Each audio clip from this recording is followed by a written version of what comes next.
దేవునికి మహిమ కలుగును గాక. ఘనుడైనటువంటి దేవత దేవునికి మొదటిగా నా హృదయపూర్వక వందనాలు చెల్లిస్తూ ఉన్నాను. అదేవిధంగా మీ అందరికీ కూడా ప్రభువైన యేసుక్రీస్తు వారి నామంలో నాకు హృదయపూర్వక వందనాలు తెలియజేస్తూ ఉన్నాను.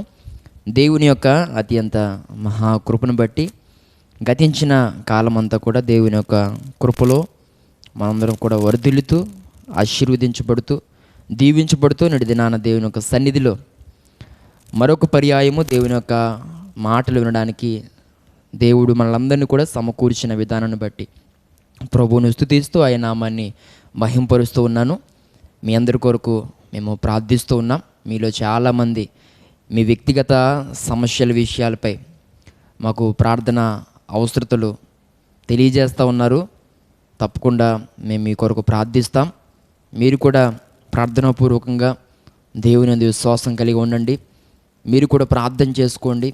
తప్పకుండా దేవుడు మీ విషయంలో గొప్ప గొప్ప కార్యాలు దేవుడు చేయడానికి ఆయన సిద్ధంగా ఉన్నాడు.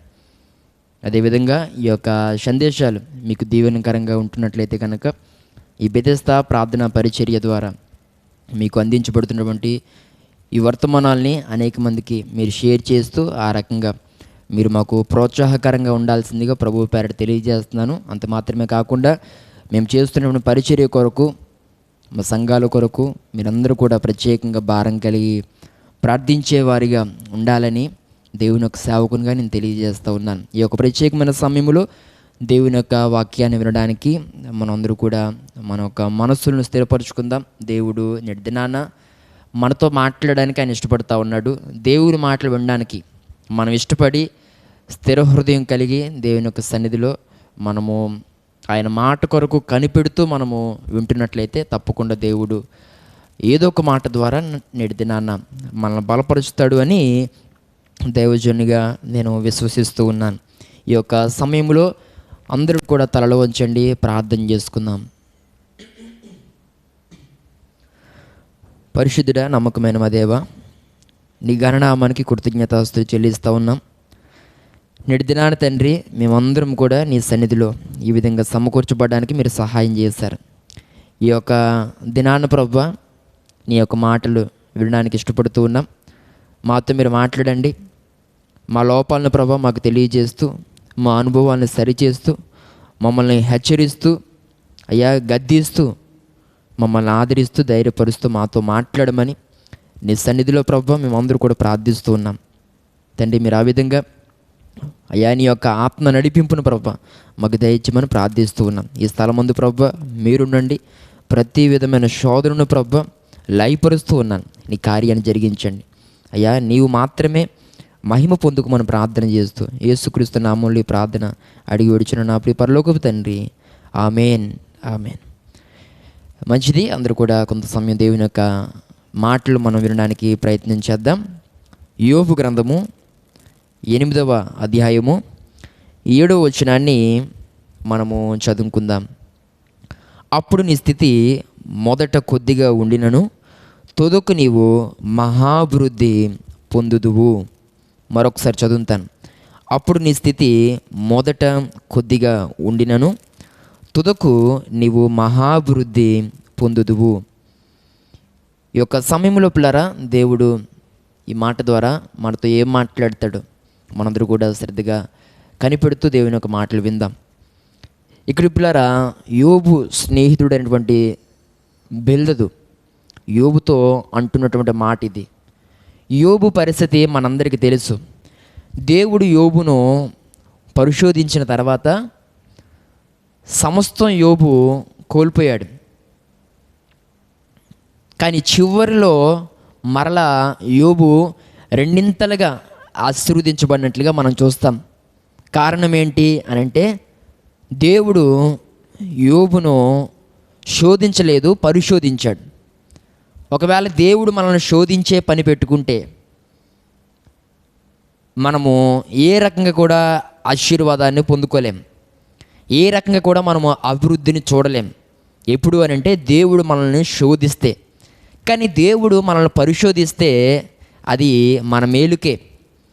రానున్న దినాల్లో మరెన్నో అద్భుతాలు చూడడానికే, రాబోతున్న దినాల్లో మరెన్నో గొప్ప విజయాలు సాధించడానికే, అనేకులకు ఆశీర్వాదానికి కారకులుగా మనలను నిలవబెట్టడానికే దేవుడు కొన్ని సందర్భాల్లో మనలను పరిశోధిస్తాడు. కాబట్టి శోధనకు పరిశోధనకు చాలా తేడా ఉంది. దేవుడు యోబును శోధించలేదు, పరిశోధించాడు. కనుక యోబు రెండింతలుగా ఆశీర్వదించబడ్డాడు.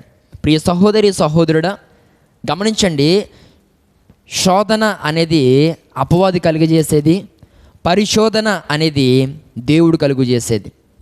మీకు అర్థమవడానికి నేను ఇలా చెప్తాను, వినండి. టెస్టింగ్కి టెంప్టింగ్కి చాలా తేడా ఉంది. టెస్టింగ్ అంటే పరిశోధన, టెంప్టింగ్ అంటే శోధన. ఈ టెంప్ట్ అనేది ఎవరు చేస్తాడు అని అంటే అపవాది చేస్తాడు. టెస్ట్ అనేది ఎవరు చేస్తారు అని అంటే దేవుడు చేస్తాడు. చూడండి, మనము చాలా పరీక్షలు రాస్తూ ఉంటాం. అయితే ఏ పరీక్ష అయినా, ఎంత కాంపిటేటివ్ ఎగ్జామ్ అయినా ఎంతసేపు ఉంటుంది? మహా అయితే 3 గంటలు. ఆ తర్వాత మనం మరలా ఆ ఎగ్జామ్ హాల్ నుంచి మనం మరలా బయటకు వచ్చేస్తాం, అవునా? ఇదేంటిది? టెస్ట్.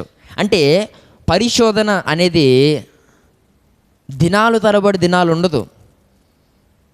పరిశోధన అనేది వారాలు తరబడి వారాలు ఉండదు. పరిశోధన అనేది నెలలు తరబడి ఉండదు. పరిశోధన అనేది సంవత్సరాల తరబడి ఉండదు. పరిశోధన అని అంటే కొంత సమయమే. ప్రియ సహోదరి సహోదరుడా, ఒకవేళ దేవుడు నెటిదినాన నిన్ను పరిశోధిస్తున్నట్లయితే కనుక, ఆ పరిశోధనలో కొన్ని బాధలు, కొన్ని ఇబ్బందులు నువ్వు పడాల్సి వస్తుందనంటే దాన్ని బట్టి నువ్వు కృంగిపోవాల్సిన అవసరం లేదు. ఈ పరిశోధనలో భాగంగా కొన్ని బాధలు, కొన్ని వేదనలు, కొన్ని ప్రతికూల పరిస్థితులు గుండా నువ్వు వెళ్ళాల్సిన పరిస్థితి వస్తుంది అని అంటే ఖచ్చితంగా అది నీ ఆశీర్వాదానికే, అది నీ మేలు కొరకే అని నువ్వు భావించాలి తప్ప దాన్ని నువ్వు మరొక రకంగా తీసుకోవడానికి వీల్లేదు.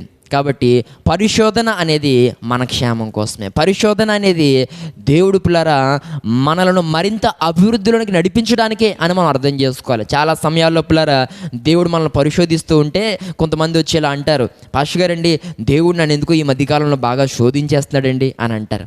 ప్రియ సహోదరి సహోదరుడు, దేవుడు మనల్ని శోధించుడు. ఒకవేళ ఆయన శోధించే పని పెట్టుకుంటే నేను అంటాను, మనం ప్రాణాలతోనే ఉండమండి.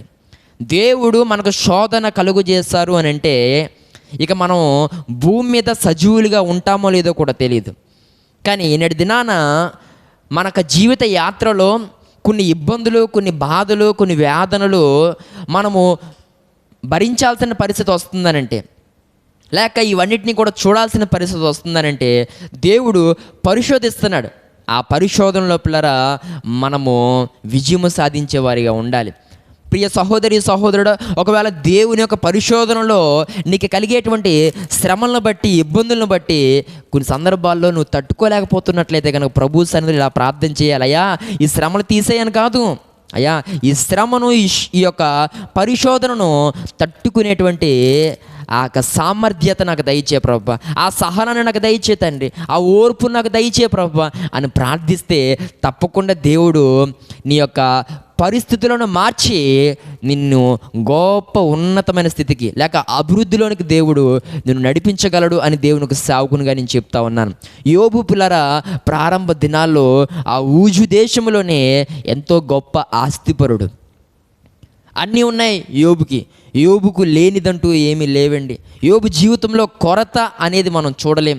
యోబు జీవితంలో లేమి అనేది మనకు కనిపించదు. అంత విస్తారమైన సమృద్ధి, ఆశీర్వాదం దేవుడు యోబుకి ఇచ్చాడు. కానీ ఒకానొక సందర్భంలో దేవుడు యోబుని పిల్లరా పరిశోధించేటువంటి ఆ సమయం వచ్చినప్పుడు యోబు సమస్తాన్ని కోల్పోయాడు, ఆస్తిని కోల్పోయాడు, కడుపును పుట్టినవారు అందరూ కూడా దూరం అయిపోయారు, ప్రతి ఒక్కరు చనిపోయారు, ఒక భార్య తప్ప ఎవరు లేరు, బిడ్డలు చనిపోయారు, ఆస్తిని పోగొట్టేసుకున్నాడు. అంతకన్నా బాధాకరమైన పరిస్థితి ఏంటి అని అంటే తన శరీరానికి భయంకరమైన రోగం, ఒక భయంకరమైన కుష్టి వ్యాధి సోకేసినప్పుడు ఎంతో వేదన అనుభవిస్తూ ఉన్నాడు. ఆ బూడిదలో కూర్చుని తన స్థితిని తను చూచుకుంటూ ఎంతగానో పిల్లరా వేదన, బాధను అనుభవిస్తూ ఉన్నాడు. ఆ పుండ్లలో నుండి ఆ చీమి రక్తము కారుతూ ఉంటే ఆ వేదన అంతా ఇంత కాదు. కానీ యోబు అలాంటి పరిస్థితిని కూడా సహించాడు, తట్టుకోగన్నాడు. ఎందుకనంటే యోబుకు పిల్లలు ఒక నిరీక్షణ ఉంది. దేవుడు ఖచ్చితంగా నా విషయంలో మేలు చేస్తాడు. నేను మరలా మేలును చూడబోతున్నాను. నా జీవితంలో నేను మరలా స్వస్థత, ఆరోగ్యం, ఆశీర్వాదం, అభివృద్ధి దేవుడు నాకు ఇస్తాడు అని నిరీక్షణతో, విశ్వాసంతో ఉన్నాడే కానీ యోబు దేవుణ్ణి దూషించలేదు. ప్రియ సహోదరి, సహోదరుడా, ఈరోజు దేవుని బిడలుగా మనకు ఉండాల్సినటువంటి నిరీక్షణ కూడా అదే. ఖచ్చితంగా కొన్ని పరిస్థితుల్లో పిల్లరా మనము నలిగిపోవాల్సిన పరిస్థితి వస్తుంది. కొన్ని ఇబ్బందుల్లో మునిగిపోవాల్సిన పరిస్థితి వస్తుంది. కొన్ని కష్టాలు దొమ్మిగా మన మీదకి వచ్చేటువంటి రోజులు వస్తాయి. అలాంటి సందర్భంలో ఇది శోధన, ఇది దేవుడే నాకు కలుగు చేశాడు అని అనుకోవడానికి వీల్లేదు. అది పరిశోధన అని అనుకుని మరలా ఈ యొక్క శ్రమ, ఈ యొక్క కష్టం, ఈ బాధ ఎంతో కాలం ఉండదు నా జీవితంలో. నా దేవుడు మరలా వీటన్నిటి నుండి నన్ను విడిపిస్తాడు అని నువ్వు అనుకోవాలి. అలాంటి నిరీక్షణ కలిగి ఉండాలి. అలాంటి నమ్మిక నువ్వు కలిగి ఉండాలి. ఉంటున్నావా ప్రియ సహోదరి, సహోదరుడు? చిన్న కష్టం వస్తే దేవుని ఎన్ని మాటలనేస్తావు నీవు. అందుకే మిమ్మును బట్టే కదా నా నామం దూషించబడుతుంది అన్నాడు ఆయన. ప్రియ సహోదరి, సహోదరుడా, ఏ కష్టాన్ని తట్టుకోలేకపోతున్నావు, ఏ బాధని తట్టుకోలేకపోతా ఉన్నావు. నీ జీవితంలో అంతా బాగుంటే దేవుడు నన్ను ఎంతగా ఆశీర్వదిస్తున్నాడండి పాస్టర్ గారు. దేవునికి నేనంటే ఎంత ఇష్టమండి పాస్టర్ గారు. నా జీవితంలో దేవుడు కార్యం వెంబడి కార్యం, సంవత్సరాలు జరుగుచుండగా, దినములు గడుస్తూ ఉండగా దేవుని యొక్క కృప నా మీద ఎంత విస్తరించబడుతుందండి అని చెప్తావు. కానీ చిన్న కష్టం వస్తే, నీ పరిస్థితి బాగున్నప్పుడు దేవుని ఎంతగా గణపరిచావో, చిన్న కష్టం వస్తే దేవుణ్ణి అంతగా దూషించే వ్యక్తివి నువ్వు. అంతగా అన్యజనుల మధ్య దేవుని నామాన్ని అగౌరవపరిచేటువంటి వ్యక్తి నువ్వు. సంతోషం ఉంటే దేవుని ఒక సన్నిధిలో సాక్ష్యం ఎరగదీసేస్తావు. దేవుని నామానికే మహిమ, దేవునికే ఘనత అని అంటావు. కానీ చిన్న బాధ వస్తే, ఏం దేవుడండి, సుఖం లేదండి, ప్రార్థన చేస్తున్నాం కానీ ఫలితం లేవండి, ఎంతో కాలం నుండి విశ్వాసంతో ఉన్నానండి కానీ ఏదండి ఫలితం, నా కోసం సంఘం ప్రార్థన చేస్తున్నారు, దైవసేవకులు ప్రార్థన చేస్తున్నారు, ఇప్పుడు నేను చేసుకున్నాను, నా బాధ నెరిగిన వారందరూ నా కోసం చేస్తున్నారు, కానీ ఏదండి ఆశీర్వాదం, కానీ ఏదండి దీవెన, ఏదండి మార్పు? కొన్ని సందర్భాల్లో దేవుణ్ణి ఇలా దూషించేటువంటి వ్యక్తివి కావా నీవు? ప్రియ సహోదరి, సహోదరుడా, అంతా బాగుంటే ఒకలాంటి అనుభవం, పరిస్థితులన్నీ కూడా నీకు వ్యతిరేకంగా మారిపోతే, నీ స్థితి అనేది కొంచెం బాధాకరంగా మారితే దేవుని దూషించేటువంటి అనుభవాలు నీ జీవితంలో ఉన్నాయా? ప్రియ సహోదరి, సహోదరుడు, యోబు మనందరికీ నేర్పిస్తూ ఉన్నాడు. నా స్థితి ప్రారంభంలో బాగుంది కానీ నేను అనుకోలేదు నా స్థితి మధ్యలో అలాగ అయిపోద్దని. యోబు అనుకున్నాడండి ఎప్పుడైనా? తన పిల్లలందరూ కూడా తన కళ్ళ ముందే చచ్చిపోతారని యోబు ఎప్పుడైనా అనుకున్నాడా? తన కళ్ళ ముందే ఆ ఇల్లు అలా కూలిపోయి ఆస్తి అంతా కూడా ఆ రకంగా నాశనం అయిపోద్దని ఎప్పుడన్నా యోబు అనుకున్నాడా? తనకు అలాంటి ఒక బాధాకరమైన రోగం ఒకటి వస్తుందని యోబు ఎప్పుడైనా అనుకున్నాడా? ఒక బూడిదలో కూర్చునేటువంటి రోజులు, గోరులతో గోక్కునేటువంటి పరిస్థితులు వస్తాయని యోబు ఎప్పుడైనా అనుకున్నాడా? అనుకోలే. కానీ దేవుని ఒక పరిశోధనలో ఆ స్థితి అనేది యోబుకు వచ్చింది. దాన్ని సహించాడు, తట్టుకున్నాడు. తట్టుకునే శక్తి, సామర్థ్యతను దేవుణ్ణి ప్రార్థన ద్వారా అడిగి పొందుకున్నాడు. నీ జీవితంలో ప్రియ సహోదరి, సహోదరుడా, నువ్వు దేనికి సోలుపోవడానికి వీల్లేదు, నువ్వు దేనికి కృంగిపోవడానికి వీల్లేదు, నువ్వు దేనిని బట్టి మదన పడాల్సిన అవసరం లేదు. నీ జీవితంలో అద్భుతాలు జరిగించగలిగినటువంటి దేవుడు నీకున్నాడు. అదే బిల్దదు యోబుతో మాట్లాడుతూ అంటూ ఉన్నాడు, ఇప్పుడు నీ స్థితి ఇలా ఉంది కానీ తుదకు నువ్వు మహా అభివృద్ధులకు నువ్వు నడిపించబడతావు. ఇప్పుడు నీ స్థితి కొద్దిగా ఉండినను నీవు రాబోతున్న దినాల్లో తుదకు ముందుకు నీవు ఆశీర్వాదాన్ని చూడబోతా ఉన్నావు. రానున్న దినాల్లో నువ్వు మేలును అనిపించబోతున్నావు యోబు అని మాట్లాడుతావు, ధైర్యపరుస్తూ ఉన్నాడు. ప్రియ సహోదరి, సహోదరుడా, దేవునికి సేవకునిగా నేను చెప్తా ఉన్నాను, నీ స్థితిని బట్టి నువ్వు కృంగిపోవద్దు. నీ స్థితిని చూచుకుని నీవు బాధపడాల్సిన అవసరం లేదు. కొంతమందిని అడిగితే ఎలా ఉన్నారండి అని అడిగితే వాళ్ళు అంటారు, పరిస్థితి ఏం బాగోలేదండి అని అంటారు. నా స్థితి ఏం బాగోలేదండి, నా పరిస్థితి ఏం బాగోలేదండి.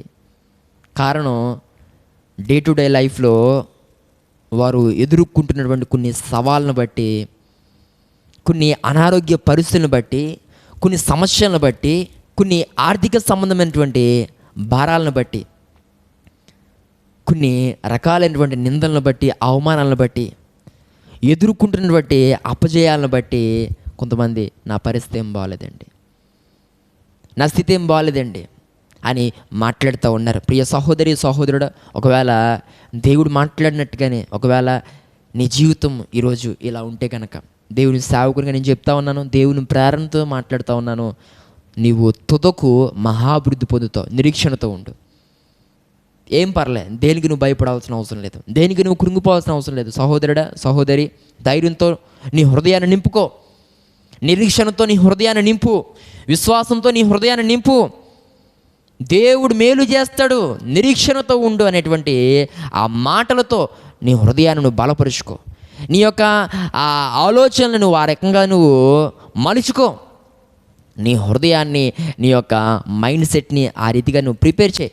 ఖచ్చితంగా దేవుడు నీ జీవితంలో అద్భుతాన్ని జరిగించడానికి ఆయన సిద్ధంగా ఉన్నాడు. నీ స్థితిని మార్చడానికి ఆయన సమర్థుడు అని దేవుని సేవకునిగా నేను తెలియజేస్తూ ఉన్నాను. అయితే పరిస్థితులు మారాలని, స్థితి మారాలని అందరికీ ఆశ ఉంటుంది. ఈరోజు పిల్లారా, ఎంతమంది నా పరిస్థితి మారాలండి, నా స్థితి మారిపోవాలి అని ఎంతమంది కోరుకుంటున్నారు? మీలో ప్రతి ఒక్కరిది అదే ఆశ. నా స్థితి మారితే ఎంత బాగుంటుందండి, నా బిడ్డల పరిస్థితి మారితే ఎంత బాగుంటుందండి. మేమంతా బాగానే ఉన్నాం, నా భర్త పరిస్థితి మారితే మా కుటుంబం ఎంత సంతోషంగా ఉంటామో తెలుసండి. నా భార్య యొక్క పరిస్థితి మారితే, మా తల్లిదండ్రుల యొక్క పరిస్థితి మారితే, మా బిడ్డల పరిస్థితి మారితే మా జీవితంలో ఇక మాకు అంతకంటే ఇంకేది మాకు వద్దండి. మా పరిస్థితులు మారాలి, మేము ఈ యొక్క స్థితిలో నుండి మేము గొట్టెక్కాలి. మా జీవితంలో ఆ ఒక్క ఆశీర్వాదం మేము చూడగలిగితే చాలండి. నా జీవితంలో దేవుడు ఆ ఒక్క కార్యమండి, ఇక నేను మరలా దేవుణ్ణి ఏమి అడగను. దేవుడు ఒక ఉద్యోగము ద్వారా నన్ను స్థిరపరిస్తే, నా స్థితి మారిస్తే ఇంకా నాకు అంతకంటే ఇంకేది వద్దండి. నాకు దేవుడు ఆరోగ్యాన్ని ఇస్తే చాలండి, ఈ యొక్క అనారోగ్య స్థితిని దేవుడు తీసేసి ఆరోగ్యకరమైన స్థితిని దేవుడు నాకు ఇస్తే అదే చాలండి అని ఈరోజు స్థితి మారాలని ఎంతోమంది 1000 కళ్ళతో ఎదురు చూస్తున్నారండి. కానీ నీకు తెలుసా, దేవుడు నిన్ను అంచనా వేస్తూ నీ స్థితిని మారుస్తాడని, నీ స్థితిని మార్చుకోవాలని నీకు ఆశ ఉంది. కానీ దేవుడు కొన్ని సందర్భాల్లో, ప్రభువా నా స్థితి మార్చు తండ్రి అని నువ్వు చేసిన ప్రార్థన ఆయన వింటున్నప్పటికీ కొన్ని సందర్భాల్లో ఆయన నీ ప్రార్థనకు స్పందించడం. కారణం ఏంటంటే, మన పరిస్థితిని దేవుడు అంచనా వేస్తూ కొన్ని సందర్భాల్లో మనం అడిగింది దేవుడు ఇస్తూ ఉంటాడు. నువ్వు అడిగింది ప్రతిదీ దేవుడు ఇచ్చేయడు నీకు. నువ్వు మార్చమన్నట్టుగా దేవుడేమి మార్చాడు నీ పరిస్థితి. నీ జీవితంలో ఏది ఉంచాలో అదే ఉంచుతాడు దేవుడు, ఏది తీసేయాలో అది తీసేస్తాడు. నీకు దేవుడు ఏది అవసరమో అది ఇస్తాడు. అవసరం లేనివన్నీ కూడా నువ్వు దేవుడిని అడిగితే పొలమంటూ దేవుడు నీకేమి ఆశీర్వాదాల రూపంలో అవేమి నీకు ఇవ్వడు. వాటి కోసం నువ్వు ఎంత ఉపవాసం ఉన్నా, ఎంత కన్నీరు కార్చినా, నువ్వు అడిగినవి కొన్ని సందర్భాల్లో నీ ఆశలన్నీ కూడా అడియాశలు అయిపోయినట్టుగా ఉంటాయి. ఆ సందర్భంలో కూడా నువ్వు నిరీక్షణ కోల్పోవడానికి వీల్లేదు. సరే, దేవుడు నాకు ఇది ఎప్పుడు అవసరమైతే దేవుడు నాకు అది అప్పుడు ఇస్తాడు అంతే అని అనుకోవడమే. ఫర్ ఎగ్జాంపుల్, ఏదో ఒక వస్తువు వాహనం కావాలని దేవుడిని అడిగావు నువ్వు. అయితే దేవుడు నువ్వు అడిగినప్పుడు కాక ఆయనకి నీకు ఎప్పుడు ఇవ్వాలనిపిస్తే అప్పుడు ఇస్తాడు ఆయన. అది నీకు ఎప్పుడు అవసరమో అప్పుడు దేవుడు నీకు అది ఇస్తాడు. కొన్ని సందర్భాల్లో అనవసరమైనవన్నీ కూడా మనం అడుగుతూ ఉంటాం. అవి అర్జెంట్లాగా, అవి ఎమర్జెన్సీ లాగా అన్నీ కూడా మనం దేవుని యొద్ద పెట్టి, ప్రభువా నాకు ఇప్పుడు అర్జెంటుగా దయచేయి తండ్రి, నాకు ఇప్పుడు ఫోన్ కావాలి ప్రభువా, చాలా ఇబ్బంది అయిపోతుంది తండ్రి అని అడుగుతూ ఉంటావు కొన్ని సందర్భాల్లో. కానీ నువ్వు చేసేది ఏది ఉండదు. ఆ ఫోన్ వల్ల నీకు ఎంతవరకు ఉపయోగమో దేవుడు అది చూస్తాడు.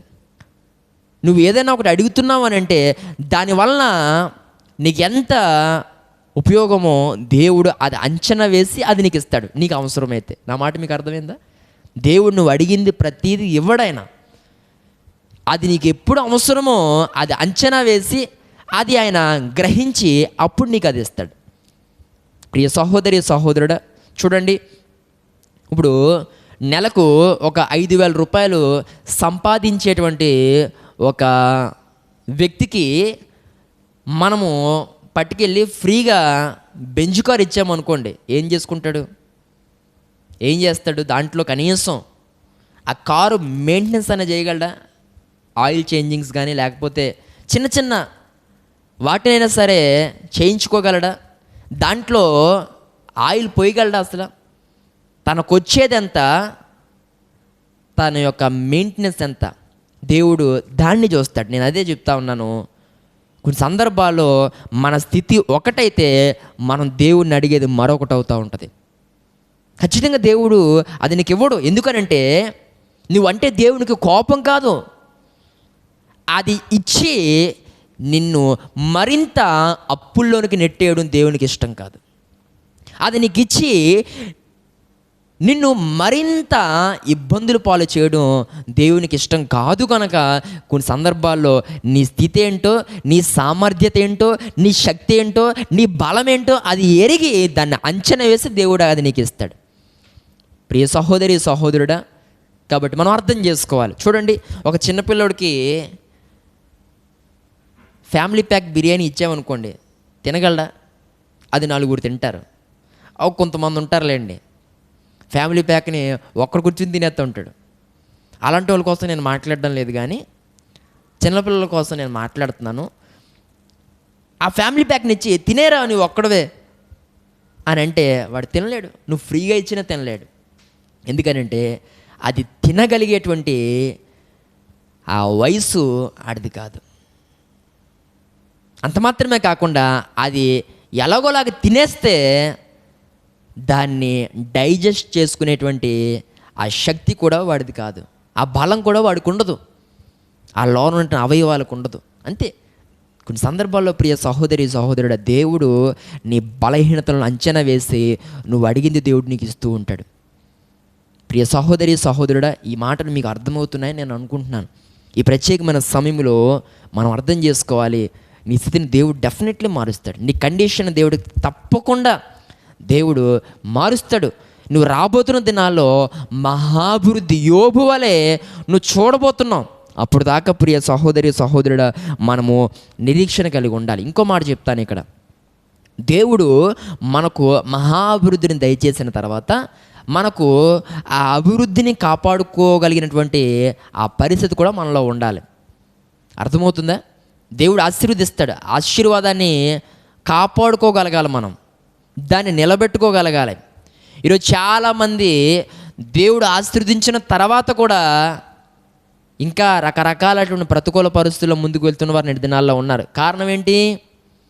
దేవుడు కొన్ని విషయాల్లో గొట్టెక్కించిన తర్వాత కూడా ఇంకా కొన్ని విషయాల్లో మునిగే కనబడుతున్నారంటే అర్థం ఏంటి? ఆశీర్వాదాన్ని కాపాడుకోవడం చేత కాలేదు. ఈరోజు దేవుడు నీవు అడిగింది ప్రతిదీ ఇస్తున్నాడు, కానీ నేను చెప్పనా, నీకు నిలబెట్టుకోవడం చేత అవ్వట్లేదు, నీకు నిలబెట్టుకోవడం చేత కావట్లేదు.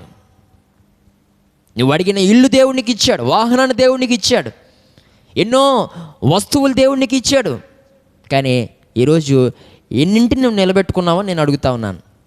దేవుడు నీకు ఎన్ని ఇచ్చాడు? ఈరోజు నీ దగ్గర ఎన్ని ఉన్నాయి? సగం తాకట్లో ఉన్నాయి, సగమేమో మరొక చోట ఉన్నాయి. ప్రతీది కూడా అక్కడెక్కడ పెట్టేసి కొంత డబ్బులు తెచ్చుకుని బ్రతికేయడం ఒకటి బాగా అలవాటైంది నీకు. ప్రియ సహోదరి సహోదరుడా, దేవుడు నీ స్థితిని మార్చాడు, నీ పరిస్థితులు మార్చాడు, కానీ ఈరోజు మరి నువ్వు వాటిని కాపాడుకోగలిగావా? ఈ ప్రత్యేకమైన సమయంలో దేవుని సేవకుని చెప్తా ఉన్నాను, నిలబెట్టుకోవడం మొదట నేర్చుకో. ప్రతి దాన్ని, దేవుని యొక్క ఆశీర్వాదాన్ని నిలబెట్టుకోవడం కోసం నీవు చక్కటి జీవితాన్ని కలిగి ఉండు. ఈరోజు వ్యసనాలు, స్నేహాలు ఇవన్నీ కూడా నిన్ను పాడు చేసి నీ యొద్ద చిల్లి గవ్వ కూడా లేకుండా చేసేస్తా ఉన్నాయి. నీకు తెలుసా ఆ విషయం? స్నేహం స్నేహం స్నేహం, ఫ్రెండ్స్ ఫ్రెండ్స్ ఫ్రెండ్స్. కొన్ని సందర్భాల్లో భయంకరమైనటువంటి ఆ పరిస్థితులు, వ్యసనాలు చాలా వాటికి ఎడిక్ట్ అయిపోయావు.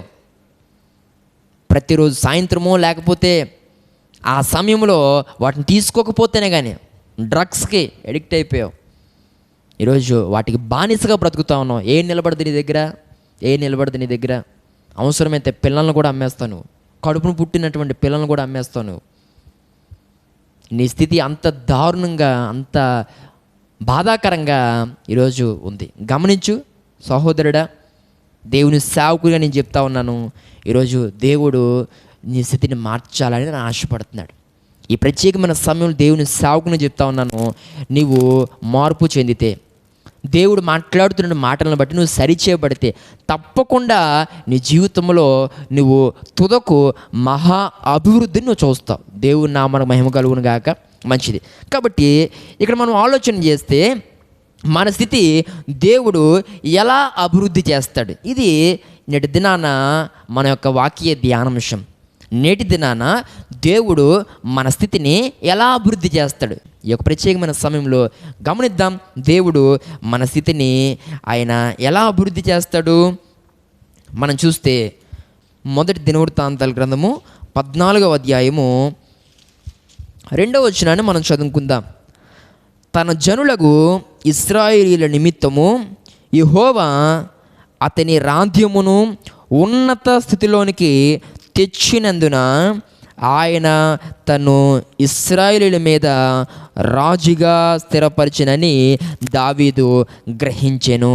నాకు ఇష్టమైన మాట ఏంటనంటే, దావీదు స్థితి దేవుని వలనే మారింది అని దావీదు గ్రహించాడట.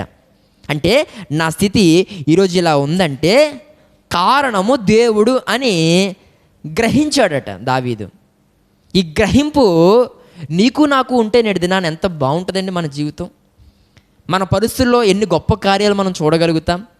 ఈరోజు అనేక సందర్భాల్లో నువ్వు మాట్లాడుతున్న మాట ఏంటో తెలుసా? ప్రారంభ దినాల్లోనేమో దేవుని ఆశీర్వాదం అంటావు నువ్వు. బండి బాగుందండి అని అంటే దేవుని కృపండి అంటావు. ఇల్లు బాగా కట్టారండి అని అంటే దేవుని సహాయం అండి అని అంటావు. అనేక సందర్భాల్లో ఒక ఆత్మీయురాలుగా మాట్లాడినటువంటి నీవు మరి నీకు ఏమవుద్దో తెలియదు. కొన్ని రోజుల తర్వాత నువ్వేమంటావు తెలుసా? ఎవరైనా నీ యొద్దున్న వాటిని పొగిడితే, లేకపోతే బాగానే సంపాదించారండి, ఈరోజు బాగానే నిలబడ్డారు అని అంటే ఎంత కష్టపడ్డారు అనుకున్నారు? ఈ ఇంటి కోసం అయితే ఎన్ని తిప్పలు పడ్డాను అనుకున్నారు? ఇలా ప్రతి సందర్భంలో నువ్వు పడినటువంటి కష్టం, నువ్వు అనిపించినటువంటి ఆ బాధలు, నువ్వు ఎదుర్కొన్నటువంటి ఆ ఇబ్బందులు అన్నిటినీ కొంతమందికి చెప్పి ఈరోజు నిన్ను నువ్వు హైలైట్ చేసుకుంటా ఉన్నావు. ఇది దేవుడిచ్చాడు అన్న గ్రహింప ఇది? ప్రియ సహోదరి సహోదరుడా, ఈరోజు అనేక సందర్భాల్లో ఇది నా వలన కలిగిన ఆశీర్వాదం అని భావిస్తున్నావే తప్ప ఇది దేవుని వలన కలిగిన ఆశీర్వాదం, ఇది యెహోవా వలన అనుగ్రహించబడినటువంటి వస్తువు, దేవుడు నాకు ఇచ్చిన బహుమానం, ఇదంతా దేవుని బట్టియే నేను కలిగి ఉన్నాను అని ఎప్పుడైనా గర్వంగా చెప్పగలుగుతున్నావా? ఆ దమ్ము నీకుందా? ఆ ధైర్యం నీకుందా? నీకు తెలుసు ఎక్కడ దేవుని ఆశీర్వాదం అనాలో, ఎక్కడ నీ గొప్ప చెప్పుకోవాలో నీకు తెలుసు బాగా. దైవ సేవకులు ముందైతే ఇదంతా దేవుని వల్లండి, విశ్వాసుల ముందైతే దేవుని కృపమ్మ, దేవుని ఆశీర్వాదం, ఇదంతా కూడా నిజంగా దేవుడు ఇవ్వకపోతే మేము ఈరోజు ఈ స్థితిలో ఉండేవారం కాము అని ఆత్మీయుల దగ్గర మాట్లాడతావు. బయటికి వెళ్తే, అన్యజనుల దగ్గరికి వెళ్తే అక్కడ దేవుని ఊసు పల్లెత్తెత్తావు. నువ్వు దేవుని ఊసు అస్సలు అక్కడ మాట్లాడవు. దేవుని ప్రస్తావన కొంచెం కూడా తీసుకురావు. అక్కడ ఎక్కడ దేవుని కోసం మాట్లాడాలి నీవు? ఎక్కడ దేవుని గణపరచాలి నీవు? ఎక్కడ దేవుని కార్యాలు చెప్పాలి జనుల మధ్య? ప్రియ సహోదరి సహోదరు, దేవుని నామాన్ని మహిమపరచాలి కదా, సమాజంలో దేవుని కార్యమును గురించి వివరించాలి కదా, చెప్పాలి కదా మనం. కానీ సమాజంలోనికి వెళ్తే మన గొప్ప చెప్పుకుంటాం, ఆత్మీయుల దగ్గరికి వస్తే దేవుడు అని అంటాం. లాభం ఏంటి? నీ గ్రహింపు ఎలా ఉంది ఈరోజు? ప్రియ సహోదరి సహోదరుడా, చెప్పాలి మనం ఎక్కడ ఎవరితో మనం ఉన్నా ఈరోజు ఇలా ఉన్నాను అని అంటే దేవుని యొక్క కృప. దావీదు పిల్లారా, రాజు అయిన తర్వాత ఆ సింహాసనం మీద కూర్చుని గర్వించలే, లేకపోతే ఈ సింహాసనము మీదికి రావడానికి నేను ఎంత కష్టపడ్డాను దావీదు అనుకోలేదు. నేను ఎన్ని నిందలు అనుభవించానని దావీదు అనుకోలేదు. ఎన్ని ప్రతికూల పరిస్థితులు దాటుకుంటూ వచ్చాను అని దావీదు అనుకోలేదు. నా పరిస్థితి ఉన్నత స్థితిలోనికి రావడానికి దేవుడే కారణం అని గ్రహించాడట. ప్రియ సహోదరి సహోదరుడా, ఇక్కడ మనము గమనించాల్సిన మాట ఏంటంటే దావీదుని దేవుడు ఉన్నత స్థితిలోనికి తీసుకొచ్చాడు. నేను అంటాను ఎందుకో తెలుసా, అతడు దేవుని ఎడల కృతజ్ఞత కలిగిన వాడు. ప్రియ సహోదరి సహోదరుడా, నా జీవితంలో కృతజ్ఞత అనేది ఉంటే ఖచ్చితంగా మనము ఉన్నత స్థితిలోనికి వస్తాం. మనం ఉన్నత స్థితిలోనికి వస్తాం. ఒక మాట చెప్పనా, దావీదు ఉన్నత స్థితిలోనికి రావడానికి తన కుటుంబీకులు ఎవ్వరు కూడా తనకు సహాయం చేయలే.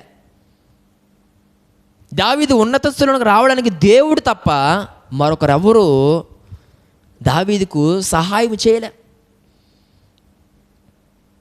వాస్తవానికి మనం ఆలోచన చేస్తే ఒకానొక సందర్భంలో సమూయేలు దావీదు తండ్రి అయినటువంటి యెష్షయి దగ్గరికి వచ్చి, దేవుడు నీ కుమారుల్ని ఆశీర్వదిస్తాడు, అభిషేకిస్తాడు, వారందరినీ కూడా నిలవబెట్టు అని అంటే అందరినీ నిలవబెడతాడు, దావీదుని మాత్రం వదిలేస్తాడు. కారణం ఏంటో తెలుసా, ఆడు గొర్రెల దొడ్లో ఉండేటువంటి వాడు, వాడికి దేవుని యొక్క అభిషేకం అవసరం లేదు అని సొంత తండ్రే దావీదుని చిన్న చూపు చూశాడు. ఆడికి ఆశీర్వాదం అవసరం లేదు, ఆడి స్థితి ఇంకంతే, ఆడి పరిస్థితి అంతే, ఇంకా ఆడి బ్లెస్సింగ్ ఇంక అంతవరకే, ఆ గొర్రెల దొడ్డు వరకే. ఆ గొర్రెలు దావీదుతో, దావీదు గొర్రెలతో, అంతే, ఇంకా వాడి స్థితి అంతే. దేవుని ఆశీర్వాదం వాడికి అవసరం లేదు అనే భావన లోన ఉండడాన్ని బట్టే కదా దావీదుని పిలవలేకపోయాడు ఆ స్థలానికి. కానీ దేవుడు ఆ వ్యక్తిని కోరుకున్నాడు. ఏ వ్యక్తి అయితే తృణీకరించాడో, ప్రియ సహోదరి సహోదరుడా, ఆ తృణీకరించబడినటువంటి దావీదుని దేవుడు ఉన్నత స్థితిలోనికి తెచ్చాడు. ఇక్కడ వాక్యాన్ని చూడండి. ప్రియ సహోదరి సహోదరుడా, దావీదుకు విలువనివ్వలేదు తండ్రి, విలువలేని వాడిగా చూచాడు తండ్రి. సరే, తండ్రి పరిస్థితి అలా ఉంది అని ఒకానొక సందర్భంలో దావీదు, సరే మా అక్క పెద్ద అన్నయ్య దగ్గరికి వెళ్దాం అని ఏలీయాబు దగ్గరికి వెళ్తే, ఆ అక్క ఏలీయాబు కూడా, ఎందుకు వచ్చావు ఇక్కడికి, నేను యుద్ధంలో ఎలా పోరాడుతున్నానో చూడడానికి వచ్చావా, వెళ్ళరా వెళ్ళి నీకుంది కదా ఆ చిన్న మంద, దాన్ని కాసుకో అని అన్నయ్య కూడా, ఏలీయాబు కూడా దావీదుని హీనపరిచే మాట్లాడాడు. ఇటు తండ్రి చిన్న చూపు చూశాడు దావీదుని, ఇటు అన్నయ్య అయినటువంటి ఏలీయాబు కూడా దావీదుని చిన్న చూపు చూశాడు. కానీ మనుషుల చేత దావీదు చిన్న చూపు చూడబడినప్పటికీ దేవుడు దావీదుని చిన్న చూపు చూడలేదు. ఆ విలువలేని దావీదునే, ఆ తృణీకరించబడిన దావీదునే, ఆ ఎన్నిక లేనటువంటి దావీదునే, అనేక మంది ఛేదరించుకుంటున్నటువంటి ఆ దావీదునే దేవుడు ఉన్నత స్థితిలోకి తీసుకొచ్చాడు. ప్రియ సహోదరి సహోదరుడా, నీ జీవితంలో కూడా అనేక మంది నిన్ను చిన్న చూపు చూస్తున్నట్లయితే కనుక నువ్వు బాధపడాల్సిన అవసరం లేదు. కొంతమంది ఉంటారు, నీ వృత్తిని చిన్న చూపు చూసేవారు ఉంటారు, నువ్వు చేస్తున్న పనిని చిన్న చూపు చూసేవారు ఉంటారు, లేకపోతే నీ యొక్క కులాన్ని బట్టి నిన్ను చిన్న చూపు చూసేవారు ఉంటారు, లేకపోతే నీ పేదరికాన్ని బట్టి, నీ యొక్క మిడిల్ క్లాస్ని బట్టి అనేక మంది నిన్ను ఛేదరించుకునేవారు ఉంటారు, నిన్ను చిన్న చూపు చూసేవారు ఉంటారు, నిన్ను తక్కువ చేసి మాట్లాడేవారు ఉంటారు. అయితే ప్రియ సహోదరి సహోదరుడా, అలాంటి వారిని బట్టి, వారు మాట్లాడుతున్న మాటలను బట్టి నువ్వు బాధపడాల్సిన అవసరం లేదు. ఎందుకనంటే దేవుడు నిన్ను దీవిస్తాడు, దేవుడు నిన్ను ఆశీర్వదిస్తాడు. ఈరోజు మనుషులు ఎందరైతే నువ్వు చిన్న చూపు చూస్తారో, ప్రియ సహోదరి సహోదరుడా, ఎందరి చేతైతే నువ్వు చిన్న చూపు చూడబడ్డావో, ఎందరైతే నిన్ను ఛేదించుకున్నారో, ఎందరైతే నిన్ను తక్కువ చేసి అనేక రకాలైన మాటలతో నిన్ను బాధ పెట్టారో, అలాంటి వారందరూ కూడా నోటి మీద వేలేసుకునే విధంగా ఒకానొక దినము దేవుడు నిన్ను ఉన్నతమైన స్థితిలో దేవుడు ఉంచిపోతా ఉన్నాడు. నువ్వు దేనికి బాధపడాల్సిన అవసరం లేదు. ప్రియ సహోదరి సహోదరుడా, దావీదు స్థితి మారడాన్ని మనం చూస్తూ ఉన్నాం. ఈ యొక్క ప్రత్యేకమైన సమయంలో దేవుని సేవకునిగా చెప్తా ఉన్నాను, నీ స్థితిని కూడా దేవుడు మార్చిపోతా ఉన్నాడు. నీ స్థితిని కూడా దేవుడు ఉన్నత స్థితిలోకి దేవుడు తీసుకురాబోతా ఉన్నాడు. బాధపడద్దు, ఎట్టి పరిస్థితుల్లో నువ్వు బాధపడద్దు. ఒకటి మాత్రం నువ్వు చేయాలి, అదేంటనంటే నీ స్థితి ఉన్నత స్థితిలోనికి రావాలి అని అంటే, మరలా చెప్తా ఉన్నాను, నీ స్థితి ఉన్నత స్థితిలోనికి రావాలనంటే దేవుడు నీకు ఇస్తున్న ప్రతి ఆశీర్వాదం అది దేవుడిస్తున్నది అని నువ్వు గ్రహించాలి. ఈరోజు దేవుడిచ్చింది మనుషులు ఇచ్చారంటున్నావు నీవు. దేవుడు చేసిన సహాయాన్ని మనుషులు చేశారంటున్నావు నువ్వు. చాలా సందర్భాల్లో బుద్ధిహీనమైన మాటలు, బుద్ధిహీనమైన పనులు నువ్వు చేస్తూ ఉన్నావు. ఆరోగ్యం దేవుడిస్తే అది ఒకరు మెడిసిన్ ఇవ్వడం వల్ల తగ్గిందంటున్నావు. ఈరోజు ఒకరు నీకు సహాయం చేస్తే ఆ సహాయము వారే చేశారంటున్నావు. వారు చేయకపోతే ఆ రోజు చాలా ఇబ్బంది పడిపోయేవాడిని, నిజంగా దేవుళ్ళలాగా అని. దేవుడు చేసిన సహాయాన్ని బట్టి ఈరోజు ఒక మనిషిని పట్టుకుని దేవుడిలాగా చేసావు అని మాట్లాడుతూ ఉన్నారు. ప్రియ సహోదరి సహోదరుడా, గ్రహింపు లేని మాటలు మాట్లాడకు. గ్రహించు, నీ జీవితంలో ప్రతి కార్యము దేవుడు చేస్తూ ఉన్నాడని గ్రహించు. ఆరోగ్యం ఇస్తున్నది దేవుడు, నిన్ను నిలబెడుతున్నది దేవుడు, నిన్ను నడిపిస్తున్నది దేవుడు, నిన్ను బలపరుస్తున్నది దేవుడు. అనేక సందర్భాల్లో నీ వెన్ను తట్టి నిన్ను ధైర్యపరుస్తూ, నీకు జ్ఞానాన్ని ఇస్తూ నేను నడిపిస్తున్న దేవుడని గ్రహిస్తున్నావు ఎప్పుడైనా? మనుషులా సహాయం చేసేది? ఈరోజు ఇవన్నీ కూడా మనుషుల వల్ల కలుగుతున్నాయని అనుకుంటున్నావా? దావీదు అలా అనుకుంటే అక్కడ నుండి కింద పడిపోయాడు. లూసిఫర్ ఎలాగైతే పైనుంచి కిందకు పడిపోయాడు, దావీదు కూడా అలాగే పడిపోయాడు. నీవు కూడా అలాగే పడిపోతావు, జాగ్రత్త. దేవుని గ్రహింపు లేకపోతే దేవుడు చేస్తున్నాడనే గ్రహింపు, ఆ కృతజ్ఞత భావము నీలో లేకపోతే పడతావు ఏదో ఒక రోజు, మరలా తిరిగి లేవలేని స్థితిలోనికి వెళ్ళిపోతావు, జాగ్రత్త. కృతజ్ఞత కలుగుండు దేవుని పట్ల. ఇంకా దేవుని ద్వారా మనం మేలు పొందడానికి అవకాశం ఉంటుంది. ఇంకా దేవుని ద్వారా అభివృద్ధిలోకి నడిపించబడానికి అవకాశం ఉంటుంది. నీ యొక్క స్థితిని ఉన్నత స్థితిలోనికి నడిపించుకోగలిగినటువంటి ఆత్మీయతను కలిగి ఉండు. ఆ మాటలని నువ్వు అన్వయించుకుంటూ కొంచెం ఆ మాటలు మనస్సును పెడుతూ జీవించడానికి ప్రయత్నం చేయి. ఆ రకమైన గ్రాటిట్యూడ్ అనేది మనలో ఉంటే, ఆ రకమైనటువంటి థ్యాంక్ఫుల్నెస్ అనేది మనలో ఉంటే తప్పకుండా దేవుడు మన జీవితాల్లో గొప్ప కార్యాలు చేస్తాడు. అలా ఉంటావా ఈసారి నుండి అయినా? అలా జీవిద్దామా ఈసారి నుంచి అయినా? కాబట్టి మనము దేవుని మాటలను బట్టి ఆ విధంగా నడుచుకునే ప్రయత్నం చేద్దాం. చేస్తే దేవుడు మన స్థితిని ఎలా అభివృద్ధి చేస్తాడు? దేవుడు మన స్థితిని ఎలా అభివృద్ధి చేస్తాడు? మనల్ని ఉన్నత స్థితిలోనికి ఆయన నడిపిస్తాడు అని దేవుని సేవకునిగా నేను చెప్తా ఉన్నాను. ఈ యొక్క ప్రత్యేకమైన సమయంలో పిల్లరా, ఇంకా దేవుడు మన స్థితిని ఎలా అభివృద్ధి చేస్తాడు అని మనం ఆలోచన చేస్తే, యోబు గ్రంథము 42వ అధ్యాయము 10వ వచనాన్ని మనం ఆలోచన చేస్తే చదువుదాం. మరియు యోబు తన స్నేహితుల నిమిత్తము ప్రార్థన చేసినప్పుడు యెహోవా అతని క్షేమస్థితిని మరలా అతనికి దయచేసెను. మరియు యోబునకు పూర్వము కలిగిన దానికంటే 2 అధికముగా యెహోవా అతనికి దయచేసెను. ఇక్కడ మనం గమనించాల్సిన విషయం ఏంటంటే, యోబు స్థితి ప్రారంభంలో బాగుంది, మరలా మధ్యలో మనం చూస్తే అంతా కూడా కోల్పోయిన వాడిగా, నష్టపోయిన వాడిగా యోబు మనకు కనిపిస్తాడు. స్థితి ఏమీ బాగలే, యోబు కండిషన్ అంతా కూడా చాలా భయంకరంగా బాధాకరంగా మనం చూస్తాం. కానీ మరలా చివరికి వస్తే యోబు 2 ఆశీర్వదించబడినట్లుగా, పూర్వము కంటే అధికముగా దీవించబడినట్లుగా మనం చూస్తాం. అయితే దానికి గల కారణం ఏంటంటే యోబు చేసిన ప్రార్థన అతనికి ఏం కలుగు చేసింది అని అంటే క్షేమస్థితిని కలుగు చేసింది. అయితే ఇక్కడ మనం చూస్తాము, యోబు తన స్నేహితుల నిమిత్తము ప్రార్థన చేసినప్పుడు, ఈ స్నేహితులందరూ కూడా ఎవరు? ఒకప్పుడు దూషించిన వాళ్ళు, ఒకప్పుడు యోబు దేవుని వదిలేయ్ అని అనినవారు, దేవుడు అన్నావు కదా ఇప్పుడు ఏం జరిగింది అని ఎద్దేవా చేసిన వారు. ప్రార్థన, దహన బలులు, పొలమంటూ ఎరగదీసేసావు కదా, ఇప్పుడు ఏమైంది? దేవుడు ఏమయ్యాడు? నీ ఆరోగ్యం ఏమైంది? నీ ఆస్తి ఏమైంది? నీ బిడ్డలు ఏమయ్యారు? అడుగు దేవుణ్ణి అని అనినవారే అందరూ కూడా. ఒక రకంగా యోబు స్థితిని బట్టి ఎద్దేవా చేసినవారు, హేళన చేసినవారు, చాలా నీచమైన మాటలతో మాట్లాడిన వారు, దూషించిన వారు, యోబు స్థితిని చూచి నవ్వుకున్నవారు, యోబు కోసం చెడ్డ మాటలు పలికినవారు.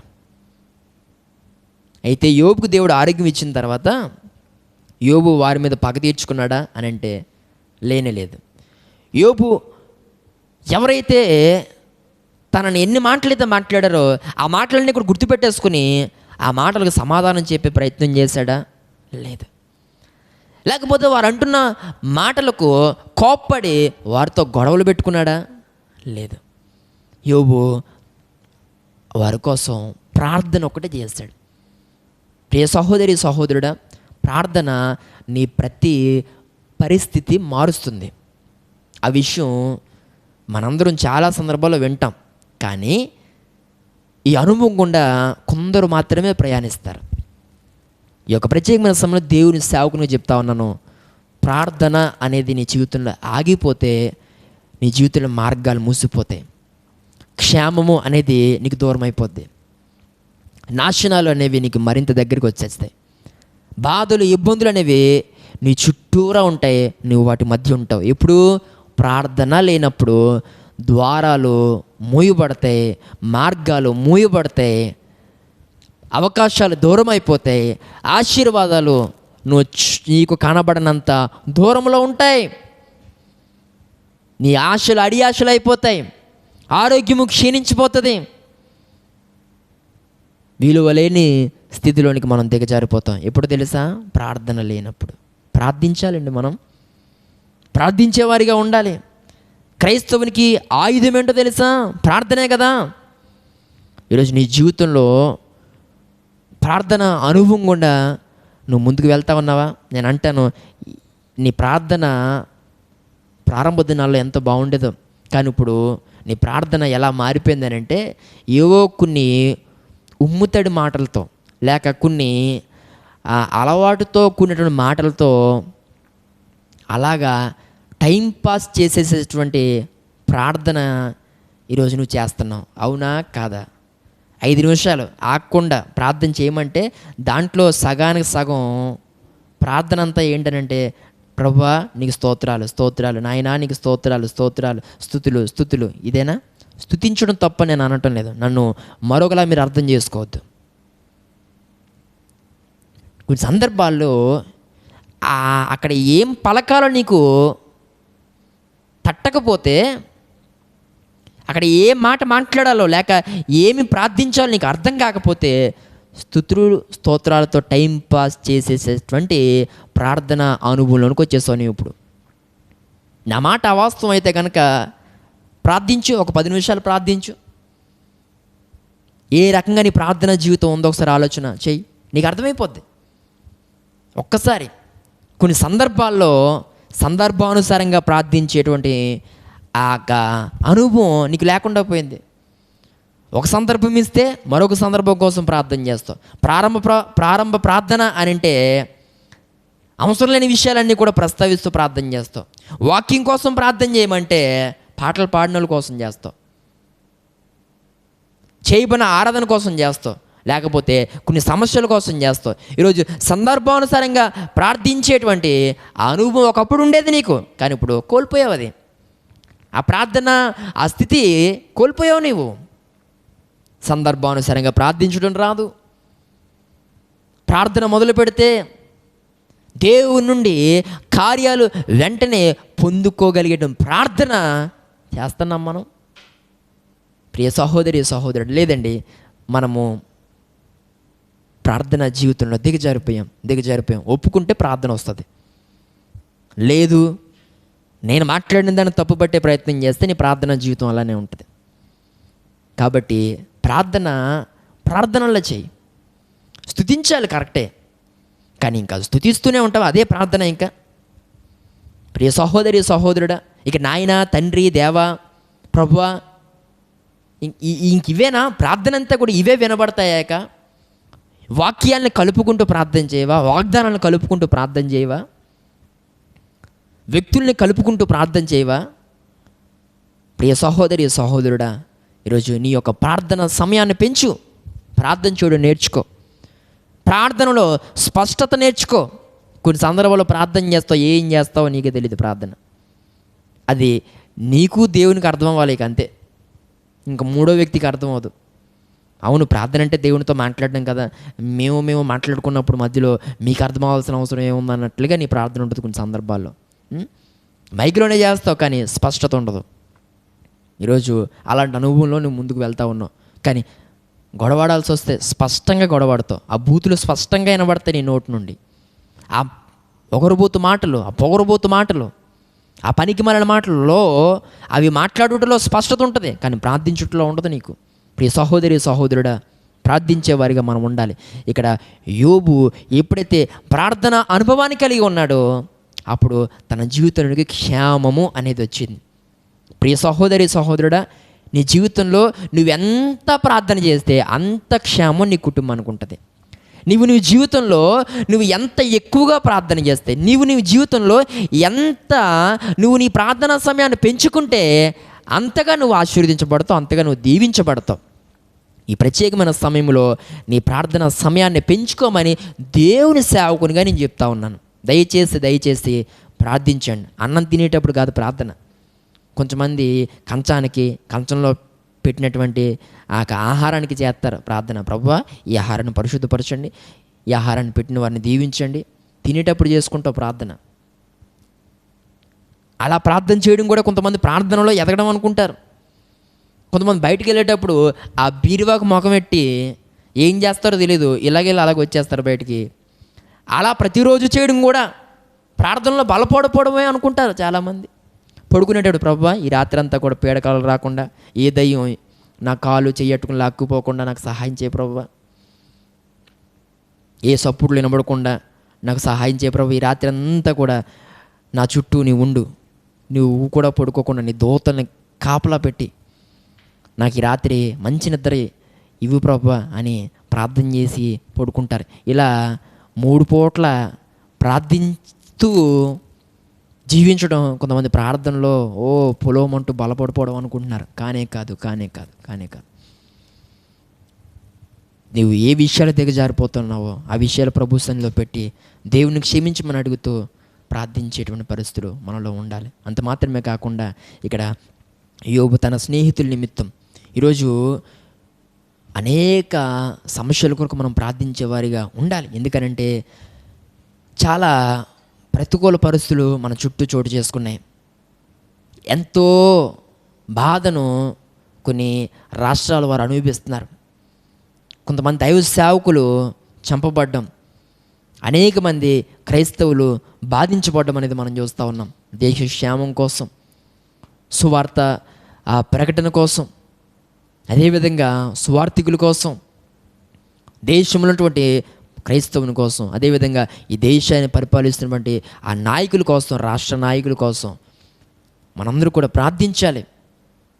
మనకు నాయకులుగా ఉన్నటువంటి వారి కోసం ప్రార్థించమని బైబిల్ చెప్తా ఉంది. ఇలా అనేకుల నిమిత్తము, యోబు స్నేహితుల నిమిత్తము చేస్తే ఈరోజు పిల్లరా మనం అనేకుల నిమిత్తం మనం ప్రార్థించేవారిగా ఉండాలి. మనల్ని బాధ పెడుతున్న వారిని నిమిత్తం కూడా మనం ప్రార్థించాలి. మనల్ని ఇబ్బంది పెడుతున్న వారి నిమిత్తం కూడా మనం ప్రార్థించాలి. ఈరోజు నువ్వు ఏ పరిస్థితిని బట్టి నువ్వు చొరవ తీసుకుని తిరగబడాల్సిన అవసరం లేదు. దేనికి కూడా నువ్వు మాట్లాడాల్సిన అవసరం లేదు. ప్రతి పరిస్థితిని బట్టి ప్రియ సహోదరి సహోదరుడా మనం ప్రార్థన చేస్తే చాలు. నేను అంటాను, నువ్వు చేసేటువంటి అనేకమైన ప్రయత్నాలు కన్నా ప్రార్థన అనే ఆయుధమును పట్టుకుని నువ్వు ప్రార్థన చేస్తే చాలు. ఖచ్చితంగా దేవుడు నీ జీవితంలో అద్భుతాన్ని ఆయన జరిగిస్తాడు. మనము రాబోతున్న దినాల్లో ఆ ప్రార్థన అనుభవం కలిగి ప్రార్థన ద్వారా మనం ముందుకు వెళితే క్షేమాన్ని, దేశంలో క్షేమం మనం చూస్తాం ప్రార్థించడం ద్వారా, రాష్ట్రంలో క్షేమం మనం చూస్తాం ప్రార్థించడం ద్వారా, అదేవిధంగా మన ప్రాంతంలో క్షేమం మనం చూస్తాం ప్రార్థించడం ద్వారా, మన కుటుంబంలో క్షేమం మనం చూస్తాం ప్రార్థించడం ద్వారా. కాబట్టి ప్రార్థన అనే అనుభవాన్ని ఈరోజు మనం కలిగి ముందుకు వెళ్ళేవారిగా ఉందాం. మనం ప్రార్థన చేస్తే ఈ ప్రార్థన నీకు క్షేమ స్థితిని ఇస్తుంది అని దేవుని సేవకుని నేను చెప్తా ఉన్నాను. ఈ ప్రార్థన నీకు 2 అభివృద్ధిని కలుగు చేస్తుందని దేవుని సేవకునిగా నేను తెలియజేస్తా ఉన్నాను. ఈ ప్రత్యేకమైన సమయంలో ప్రియ సహోదరి సహోదరుడు, 3వదిగా మనం ఆలోచన చేస్తే లూకా సువార్త 8వ అధ్యాయము 23వ వచనాన్ని మనం చదివితే, వారు వెళ్ళిచుండగా ఆయన నిద్రించెను. అంతలో గాలివాన సరస్సు మీదకి వచ్చి దోణి నీళ్లతో నిండినందున వారు అపాయకరమైన స్థితిలో ఉండిరి. ఇదే సందర్భాన్ని మనము మార్కు సువార్త 4వ అధ్యాయంలో కూడా మనము ఈ మాటలు చూస్తాం. ఒకానొక సందర్భంలో యేసుక్రీస్తు ప్రభు అదేవిధంగా తనతో ఉన్నటువంటి శిష్యులతో కలిసి వారు సముద్రంలో ప్రయాణిస్తూ ఉన్నారు. ఈ లోపల ఒక పెద్ద గాలి వాన అనేది వచ్చేసి ఒక తుఫాను అనేది వారికి వచ్చినప్పుడు ఆ అలలపై ఆ వాడంతా కూడా కదిలిపోతూ తిరగబడిపోతున్నట్లుగా అవుతూ ఉన్నప్పుడు శిష్యులందరూ కూడా ప్రాణభయంతో భయపడిపోయి అప్పుడు యేసుక్రీస్తు ప్రభు వారు పడుకున్నారు వాడలో. అయితే ఆయన్ని గట్టి గట్టి కేకలతో అరుస్తూ లేపుతా ఉన్నారు, ప్రభువా ప్రభువా మేము నశించిపోతున్నాం, నీకు చింత లేదా అని వారందరూ కూడా గట్టిగా కేకలు వేస్తున్నట్లుగా మనము చూస్తాం. ఆ సమయంలో వారు అపాయకరమైన స్థితిలో ఉన్నారని మనం ఇక్కడ వాక్యంలో చూస్తాం. గమనించాలి పిల్లరా, వారికి అపాయకరమైన స్థితి ఎందువలన కలిగింది అని మనము ఆలోచన చేస్తే యేసుక్రీస్తు ప్రభు వారు అదే వాడలో ఉన్నారు. వారికి కలిగిన కష్టమే ఆయనకి కలుగుతుంది, వారికి కలిగిన బాధే ఆయనకి కలుగుతుంది. అయితే ఆయనేమో ప్రశాంతంగా నిద్రపోతూ ఉంటే వీరు మాత్రం చాలా కంగారుతో భయంతో ఆయన్ని గట్టిగా అరిచి లేపుతున్నట్లుగా మనం చూస్తాం. అయితే నేను అంటాను, ఇక్కడ వారు అపాయకరమైన స్థితిలోకి వెళ్ళిపోవడం గల కారణం ఏంటంటే వారుతున్నటువంటి యేసుక్రీస్తు ప్రభు సర్వశక్తుడు, ఆయన గొప్ప దేవుడు, ఆయన దేనినైనా మార్చగలడు, ప్రతి పరిస్థితిని ఆయన మార్చగలడు. ఆయన నోటి మాటతో సమస్తాన్ని ఆయన నిర్మించిన వాడు గనక ఆయన ఒక మాట సెలవిస్తే ఈ గాలి తుఫాను ఆగిపోతుంది అనే నిరీక్షణ లేకపోతే అలాంటి అనుభవం వారిలో లేదేమో అని నేను అనుకుంటాను. ఎందుకనంటే వారు అన్నారు, మేము నశించిపోతున్నాం, నీకు చింత లేదా. ఇక్కడ ప్రభువును వారు పూర్తిగా వేరు చేసి మాట్లాడారు. మేము అన్నారు, నీకు అన్నారు. మేము నశించిపోతున్నాం అంటే వారు నశించిపోతే అదే వాడలో ఆయన ఉన్నాడు కదా, ఆయన నశించిపోడా? మరి ఆయన కూడా ఆ ఇబ్బందిలో ఉండడా? మేము నశించిపోతున్నాం, నీకు చింత లేదా. మేము నీకు వేరు చేస్తారు ప్రభువుని. మేము ప్రభువుతో ఉన్నామనే విషయం వారు మర్చిపోయారు, ఆయన మాతో ఉన్నాడనే విషయం వారు మర్చిపోయారు. అందుకే వారు అపాయకరమైన స్థితిలోనికి వారు వెళ్ళిపోయారు. ఈ ప్రత్యేకమైన సమయంలో ఈయన మాట్లాడుతున్న ప్రియ సహోదరి సహోదరుడా, నేను అంటాను, వారికి ఆ సందర్భంలో ఆయన విలువ తెలియలేదేమో నేను అనుకుంటాను. నిజంగా ఆయన విలువ వారికి తెలిస్తే నిశ్చింతగా వారు ఉండేవారు. అవునా? ధైర్యంగా వారు ఉండేవారు. ఎందుకనంటే మనతో ఉన్నవాడు లోకంలో ఉన్నవానికంటే గొప్పవాడు. ఆయన గొప్ప కార్యాలు చేయగలడు. ఆయన ప్రతి అసాధ్యాన్ని సాధ్యపరిచేటువంటి దేవుడు అని వారు అనుకుంటే అలాంటి మాటలు వారు మాట్లాడతారా? కానీ మాట్లాడారు అంటే అర్థం ఏంటి? యేసుక్రీస్తు ప్రభు వారు వారితో ఉన్న ఆయన విలువ వారికి సరిగా అర్థం కాలేదు. ఈ ప్రత్యేకమైన సమయంలో కొన్ని సందర్భాల్లో నీతో ఉన్న దేవుని విలువ కూడా నీకు అర్థం కావట్లే. దేవుడు నేటి దినాన సూటిగా నీతో మాట్లాడుతూ ఉన్నాడు. ఏ పరిస్థితిని బట్టి మనము హడిలిపోవాల్సిన అవసరం లేదు, తుళ్ళుపడిపోవాల్సిన అవసరం లేదు, భయపడిపోవాల్సిన అవసరం లేదు. ఎందుకంటే ఆయన మనతో ఉన్నాడు అని మనము గ్రహించాలి. దేవుని స్తోత్రం కలుగును గాక. ఈ ప్రత్యేకమైన సమయంలో దేవుని సేవకునిగా చెప్తా ఉన్నాను, మనుషులు కళ్ళ ముందు ఉన్నంతకాలం వారి విలువ నీకు తెలియదు, వారు లేనప్పుడు వారి విలువ ఏంటో అప్పుడు నీకు అర్థమవుతుంది. కొంతమంది మనుషులను మనుషులుగానే చూడట్లేదండి. జంతువులకున్న విలువ కూడా ఈరోజు మనుషులకు లేకుండా పోయింది. కొన్ని సందర్భాల్లో మనిషిని మనిషిగా కూడా చూడట్లేదు కదా నీవు. భార్య ఉన్నంతకాలం భార్య విలువ నీకు తెలియదు, భర్త ఉన్నంతకాలం భర్త విలువ నీకు తెలియదు, తల్లిదండ్రులు ఉన్నంతకాలం వారి విలువ ఏంటో నీకు అర్థం కాదు, బిడ్డలు నీతో ఉన్నంతకాలం వారి విలువ ఏంటో నీకు అర్థం కాదు. కానీ వారు లేనప్పుడు వారి విలువ ఏంటో నీకు అర్థమవుతుంది. కొన్ని సందర్భాల్లో బంధాలు తెంచేసుకునే మాటలు, కుటుంబాన్ని దూరం చేసేసుకునేటువంటి మాటలు మాట్లాడుతూ అంటున్నావు, నాకెవ్వరూ అవసరం లేదు అని మాట్లాడుతున్నాం. కారణం ఏంటి? నీ కాళ్ళ మీద నువ్వు నిలవబడ్డావనే గర్వంతోనే కదా, నీ కాళ్ళ మీద నువ్వు నిలవబడ్డావన్న అహంకారంతోనే కదా. ఒక విషయం చెప్తా ఉన్నాను, విను. నువ్వు చచ్చిపోతే నీ కాళ్ళతో నువ్వు శ్మశానానికి వెళ్ళలేవు. అప్పుడు నలుగురు కావాలి నీకు, నలుగురు సహాయం కావాలి నీకు. జీవించినంత కాలము చేదరించుకుంటూ పోతే, ప్రతి ఒక్కరితో గొడవలు పెట్టేసుకుంటూ పోతే, ప్రతి బంధాన్ని తెంచేసుకుంటూ పోతే ఎవరుంటారు నీతో? కాబట్టి ఏ ఒక్కరిని దూరం చేసుకోవద్దు, ఎవరిని కూడా దూరం చేసుకునే మాటలు మాట్లాడద్దు. నువ్వు ఏ ప్రేమను నువ్వు దూరం చేసుకోవద్దు, ఏ స్నేహాన్ని నువ్వు దూరం చేసుకోవద్దు, ఏ బంధాన్ని నువ్వు తెంచేసుకోవద్దని దేవుని సేవకునిగా నేను చెప్తా ఉన్నాను. వారు ఉన్నంతకాలం వారి విలువ నీకు తెలియదు. వారు లేనప్పుడు బాధపడతావు. జాగ్రత్త. వారిని మనుషులుగా చూడు, వారిని ప్రేమించు, వారితో చక్కగా నడుచుకో. అలా నువ్వు చేస్తే నీ వెనక అనేక మంది ఉంటారు. అది నీకు మేలు, ఆశీర్వాదం. ఈ యొక్క ప్రత్యేకమైన సమయంలో యేసుక్రీస్తు ప్రభువుని వారు అలా చూడలేకపోయారు. అపాయకరమైన స్థితిలోనికి వారు వెళ్ళిపోవడం గల కారణం ఏంటంటే వారితో ఉన్న దేవుని యొక్క విలువ వారికి అర్థం కాలే. ఈ ప్రత్యేకమైన సమయంలో నీ జీవితంలో కూడా నీకు ఎదురవుతున్నటువంటి ప్రతి విధమైనటువంటి అపాయం నుండి నువ్వు తప్పించబడాలి అంటే దేవుడు నీతో ఉన్నాడు అని నువ్వు నమ్మాలి. ప్రియ సహోదరి, సహోదరుడా, నిన్ను అపాయంలోనికి తీసుకువెళ్ళిపోయేది ఆయనే, నిన్ను అపాయం నుండి తప్పించగలిగేది కూడా ఆయనే.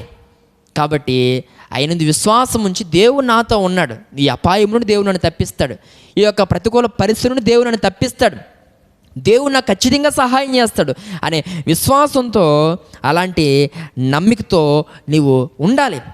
ఈ ప్రత్యేకమైన సమయంలో నా మాట్లాడుతున్న నా ప్రియ సహోదరి, సహోదరుడా, దేవుని సేవకునిగా నేను చెప్తా ఉన్నాను, అపాయకరమైనటువంటి ప్రతి పరిస్థితి నీ జీవితంలో తొలగిపోవాలి అని అంటే, నీ కుటుంబాన్ని నిన్ను పాడు చేసేటువంటి ప్రతి విధమైన అపాయము నీకు దూరంగా ఉండాలి అని అంటే కనుక ప్రభువుని నువ్వెప్పుడూ వేరు చేసి మాట్లాడద్దు.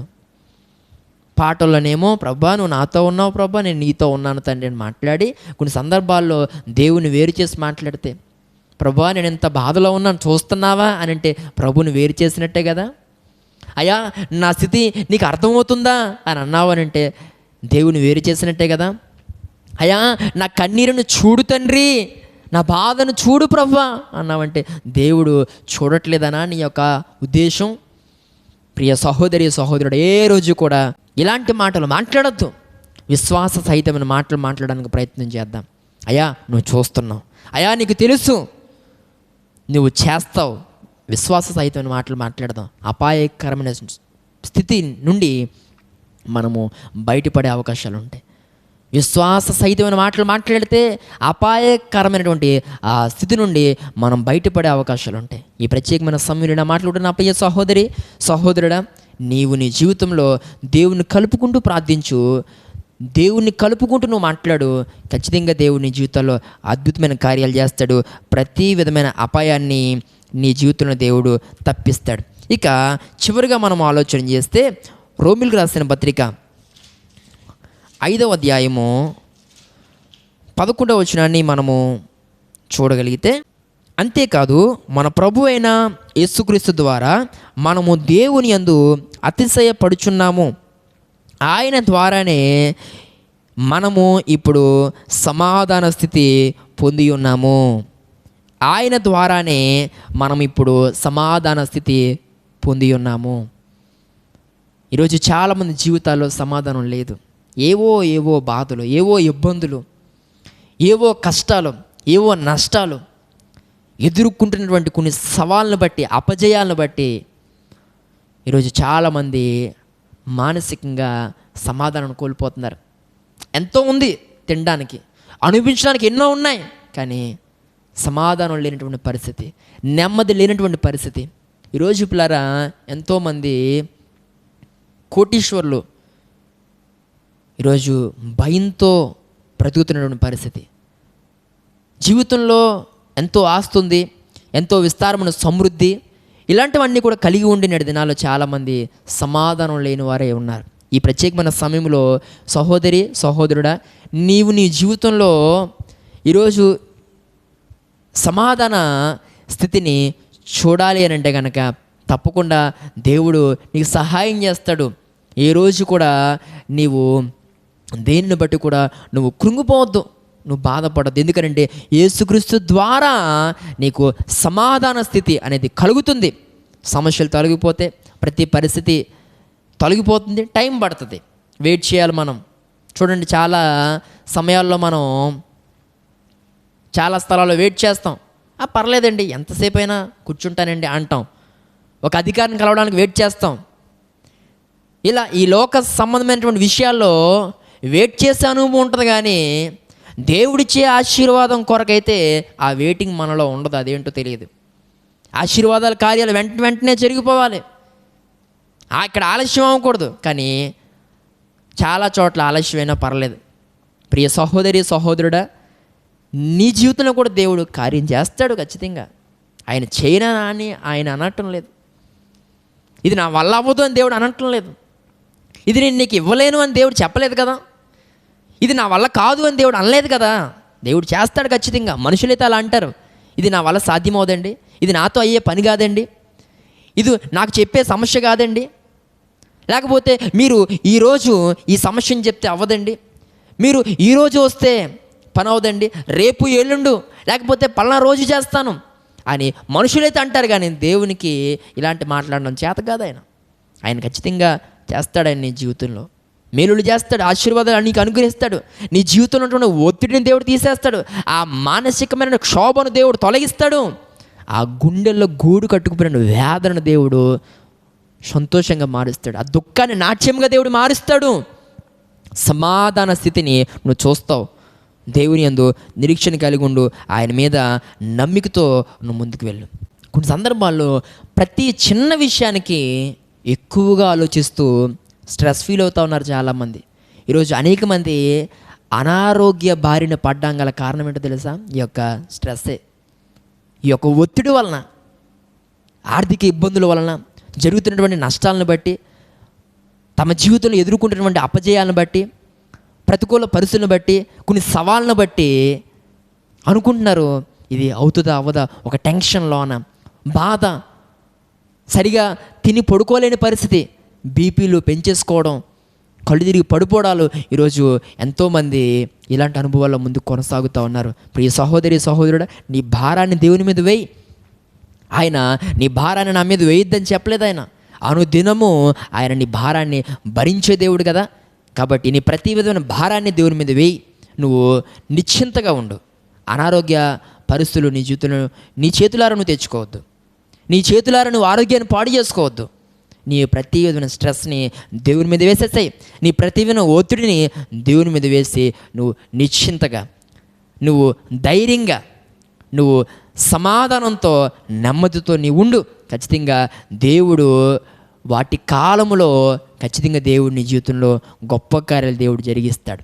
ఈ ప్రత్యేకమైన సమయంలో ఈయన మాట్లాడుతున్న ప్రియ సహోదరి సహోదరుడా, దేవుని సేవకునిగా తెలియజేస్తూ ఉన్నాను, నీ స్థితి మారుతుంది. నీ పరిస్థితులు మారతే గొప్ప విజయాలు నీవు జీవితంలో చూడగలుగుతావు. అయితే ప్రభువు చెప్పినట్టుగా, దేవుడు ఇప్పుడు దాకా సెలవిచ్చినట్టుగా మనం జీవించే ప్రయత్నం చేస్తే దేవుడు మనకు అట్టి కృపను అనుగ్రహిస్తాడు. అటు కృప సహాయం దేవుడు మనకి, మన కుటుంబాలకు అనుగ్రహించును గాక. ఆమేన్. ప్రార్థన చేసుకుందాం. పరిశుద్ధుడా, ప్రేమగల మా తండ్రి, ఈ యొక్క ప్రత్యేకమైన సమయంలో నీ వాక్యం ద్వారా మాతో మాట్లాడినందుకే వందనాలు. రాబోతున్న దినాల్లో నీ వాక్యానుసారంగా జీవించేటువంటి ఆ మనసు మాకు దయచేయండి. విత్తబడిన వాక్యము అతన్ని ప్రక్కన పెట్టి జీవించేవారిగా కాకుండా వాక్యాన్ని అన్వయించుకుంటూ అతన్ని మేము బ్రతికేటువంటి ఆ మనసు మాకు దయచేయండి. ఈ వాక్యము ప్రభు ఎందరైతే బిడ్డలు విని ఈ ప్రార్థనలో ఏకీభవించి పాల్గొని నీ నామాన్ని ప్రభు మహిమపరుస్తూ తీర్మానాలతో ప్రార్థిస్తూ ఉన్నారు. ప్రతి ఒక్క కుటుంబాన్ని దర్శించండి, ధైర్యపరచండి, ఆదరించండి, ఓదార్చండి. గొప్ప కార్యాల ప్రభు వారి జీవితంలో జరిగించండి. యోబుకు మీరు ఇచ్చిన వాగ్దానం తుదకు ప్రభు ప్రతి ఒక్క కుటుంబాన్ని మహా అభివృద్ధిలోనికి నడిపించమని ప్రార్థన చేస్తున్నాను. ఈ ప్రత్యేకమైన సమయాల్లో ప్రభు ఈ యొక్క ఆన్లైన్లో ప్రభు ఈ కార్యక్రమాన్ని వీక్షిస్తున్న ప్రతి కుటుంబాన్ని మీరు దీవించండి, ఆశీర్వదించండి. రాబోతున్న దినాల్లో ప్రభు ఆశీర్వాదానికి కారకులుగా మీరు వారిని ఉంచమని ప్రార్థన చేస్తూ బలహీనులుగా ఉన్న వారిని మీరు ముట్టండి, స్వస్థపరచండి. ఈ వారంలో మా ప్రియులు చేసే ప్రయాణాల్లో, రాకపోకల్లో మీరు తోడైనండి. చేస్తున్న ప్రతి ప్రయత్నాన్ని సఫలపరచండి. ఉద్యోగ బాధ్యతలు నిర్వర్తిస్తూ ఉండగా నీ కార్యాన్ని జరిగించండి. చదువుకున్న బిడ్డలకు ప్రభు చక్కటి జ్ఞానాన్ని దయచేయండి. ఎగ్జామ్స్ రాస్తున్న బిడ్డలకు చక్కటి జ్ఞానాన్ని, సమయస్ఫూర్తిని దయచేయండి. ఎందరైతే ఎగ్జామ్స్ కొరకు ప్రిపేర్ అవుతూ ఉన్నారో ప్రతి ఒక్క ప్రిపరేషన్లో మీరు తోడని సహాయం చేయండి అయ్యా. ఎందరైతే ప్రభా ఉద్యోగముల కొరకు కనిపెడుతూ ఉన్నారు, ప్రతి ఒక్కరికి చక్కని ఉద్యోగాన్ని దయచేయమని ప్రార్థన చేస్తూ ఉన్నాను. ఈ ప్రత్యేకమైన సమయంలో ప్రభా ఈ కార్యక్రమం అనేకులకు దీవెనకరంగా ఉంచమని ప్రార్థిస్తూ చేయని ప్రార్థన రాధ్యానికి చేర్చుకుని ప్రార్థనకు ప్రతిఫలం దయచేస్తాను నమ్ముచి విశ్వసిస్తూ యేసుక్రీస్తు నామములో ఈ ప్రార్థన అతి మిక్కిలి వినయంతో అడిగి వేడుచున్న నా ప్రియ పరలోకపు తండ్రి, ఆమేన్. యేసు రక్తమే జయం, ప్రభు రక్తమే జయం, ప్రభు రక్తం సంపూర్ణ విజయం, అపవాది క్రియలకు అనంత నాశనం కలుగునుగాక. ఆమేన్. మనం పరమ తండ్రి దేవునికి మహాప్రేమయు, కుమారుడిని యేసుక్రీస్తు ఉచితమైన కృపయు, ఆదరణకర్తైన పరిశుద్ధాత్మ దేవునికి సన్నిధి సహాయము ఇప్పుడు ఎల్లప్పుడూ సదాకాలము తోడయుండి ఆశీర్వదించునుగాక. ఆమేన్, ఆమేన్, ఆమేన్. మీ అందరికీ నా యొక్క ప్రత్యేకమైన వందనాలు తెలియజేస్తూ ఉన్నాను. ఈ యొక్క బెతెస్దా ప్రార్థన పరిచర్య కొరకు మీరందరూ కూడా ప్రార్థించండి. భారంతో దేవుని యొక్క సేవను జరిగిస్తూ ఉన్నాం. ఇంకా అనేకమైన ఆత్మలు రక్షించబడాలని, ఇంకా అనేకమైన ప్రాంతాల్లో సువార్త జరగాలని, మందిరాలు నిర్మించబడాలని మీరందరూ కూడా ప్రార్థించండి. అదేవిధంగా ఈ యొక్క యూట్యూబ్ కార్యక్రమాల ద్వారా మీరు నిజంగా ప్రోత్సహించబడుతున్న వారైతే కనుక తప్పకుండా ఈ పరిచర్యను మీరు ఏ విధంగానైనా మీరు ప్రోత్సహించే వారిగా ఉండాలని మీ యొక్క సహకారాన్ని మేము కోరుకుంటా ఉన్నాం. మీ యొక్క ప్రార్థన మేము కోరుకుంటా ఉన్నాం. మీ యొక్క ప్రోత్సాహాన్ని మీరు ఆ రీతిగా అందిస్తూ ప్రార్థిస్తూ మీరు సహకరించే వారిగా ఉండాలని తెలియజేస్తూ ఉన్నాను. మీకు గాడ్ బ్లెస్ యు ఆల్.